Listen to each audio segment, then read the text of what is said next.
Please watch this.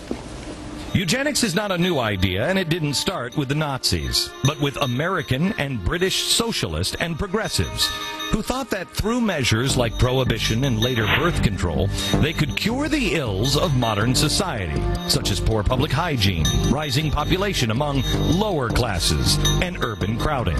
Indiana passed the first sterilization law in 1907 for confirmed criminals, idiots, imbeciles, and rapists. And in the next 30 years, 29 other states followed suit, along with Canada and most of Europe. Eugenics infected the mindset of intellectuals such as the leader of the new liberalism movement of the early 20th century, Herbert Croly.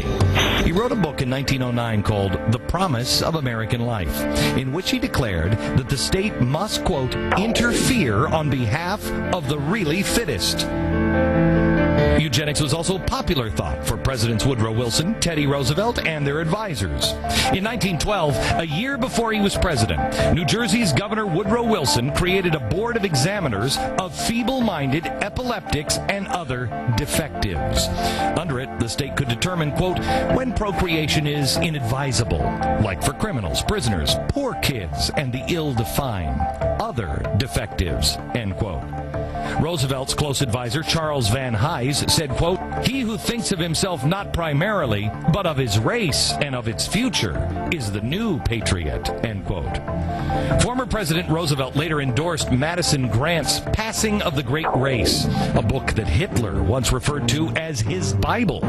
What most history textbooks seem to ignore is that before the Nazis took power, Germans lagged behind Americans and Europeans in eugenics.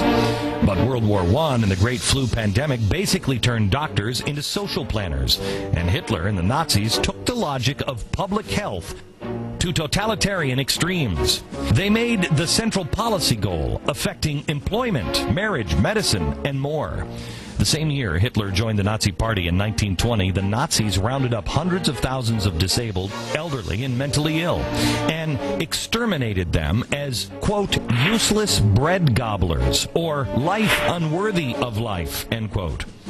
Back to America. Eugenics was being effectively written into the Constitution. In the Buck versus Bell case in 1927, progressive lawyers stood on the flimsy ground of a Massachusetts vaccination law to keep Carrie Buck from reproducing.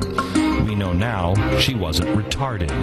But to add insult to injury, Justice Oliver Wendell Holmes infamously wrote, quote, 3 generations of imbeciles are enough, end quote. 7 years later, Hitler wrote to the president of the American Eugenics Society to ask for a copy of his famous Case for Sterilization, which called for forced sterilization of some 10 million Americans. During that year, the Nazis sterilized over 50,000 unfit Germans, which caused an American eugenicist to complain, quote, the Germans are beating us at our own game.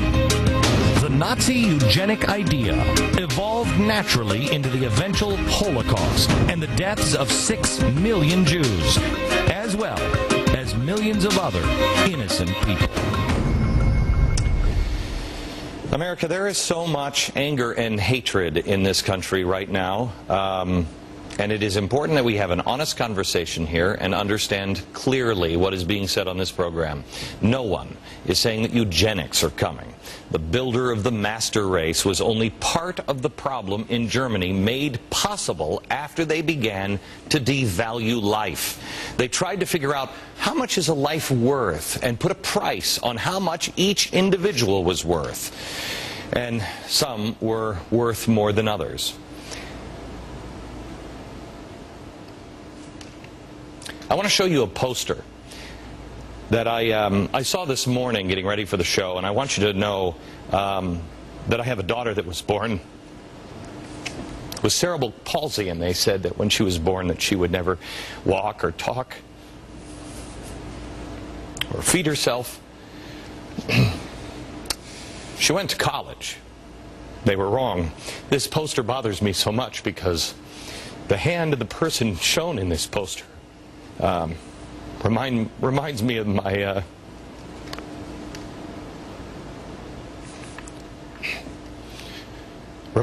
daughter's hand.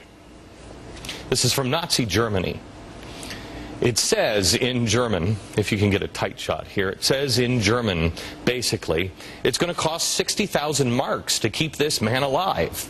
As you see, he's sitting here with a gnarled hand. He's a sweet guy and everything, the poster says, but his quality of life, it's a shame. But your time is up.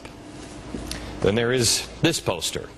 This is also from Germany in World War II. This one shows an institution here and all of the houses that could be built with the money if we could just eliminate this institution. Now here is what the President of the United States has told us today.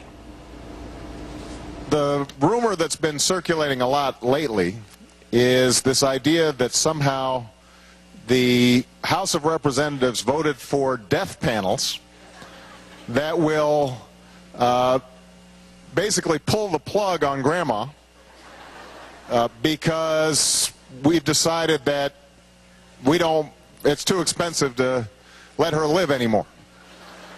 The intention of the members of Congress was to give people more information so that they could handle issues of end-of-life care when they're ready on their own terms.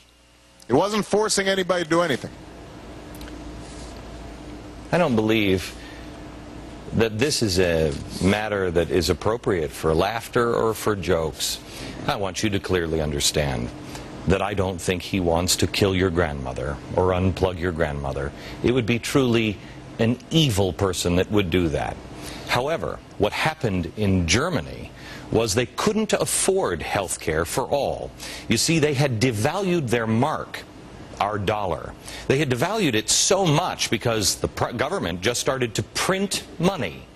Does that sound familiar?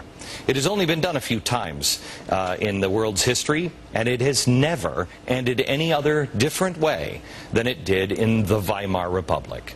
That forced Germany into an economic collapse. America, I ask you to take a good, long, hard look at what's going on today.